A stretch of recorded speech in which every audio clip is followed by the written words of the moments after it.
Sanibonani ingane zakwethu. Sanibonani maAfrika amahle. Sanibonani banguni. Ngithe namhlanje izambulo zehla ngamaKristu. AbaseKorinte bokuqala isahluko u15. Ivesi bafowethu. Ivesi u13. Awuyizwe kahle. AbaseKorinte bokuqala isahluko u15 ngiqala kuverse 13. Lalela. Lo Pawulu lo enimkhonze kangaka. Lo Pawulu lo enimthanda kangaka. Lo mpostoli Pawulu nina enimthanda kangaka ukuthi uthini ngani nina amaKristu. Lalelani uPawulu ukuthi uthini. Kepha uma kungekho ukuvuka kwabafileyo akavuswanga naye uKristu. Uyizwa nje isuka. Akathi uma abafileyo bengeke bavuswe. Akasho njalo. Uthi uma kungekho, ukhuluma ngepresent tense ngesilungu.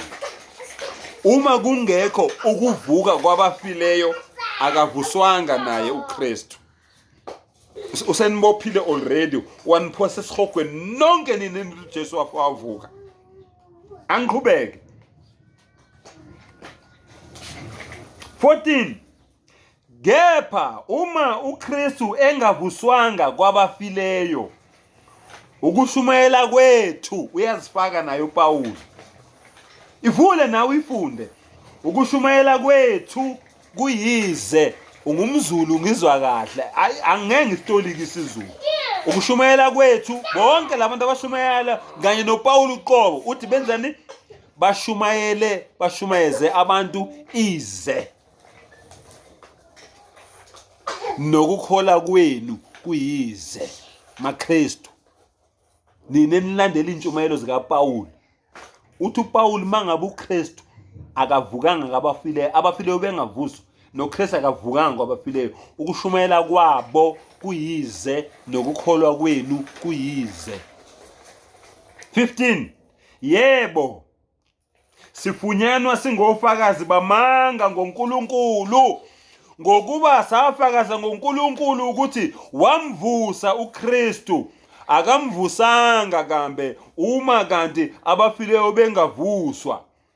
Ngokuba uma abafileyo bengavuswa, akavuswanga naye uKristu. 17. Kepha uma uKristu engavuswanga, ukukhola kwenu akusizi lutho. Nisesezonweni zenu akukashintshi lutho, nisahambe bumnyameni. 18. Khona-ke nalabo asebalala bekuKristu babhubhile. Ake ngiphinde.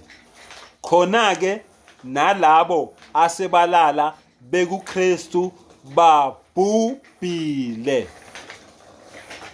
Ngiyabonga maKristu. Kukini ukuthi nina nithini? Thatha lento. La ilaha illallah. Ungabi nabanye onkulunkulu ngaphandle kaMdali wakho. Kusenesikhathi akukho ukuphenduka ethuneni. Thatha lento ayinabungozi. Muhammad Rasulullah. Uvuma ukuthi uMuhammad isithunywa sakhe sokugcina, okuyiso esikhiphela lamaqiniso la wena akade ufihlelwe wona. La ilaha illallah. Akekho onelungelo lokukhonzwa ngaphandle kaAllah. uMuhammad isithunywa sakhe sokugcina asilethe emhlabeni. Akhiru dawana anilhamdulillahi rabbil alamin.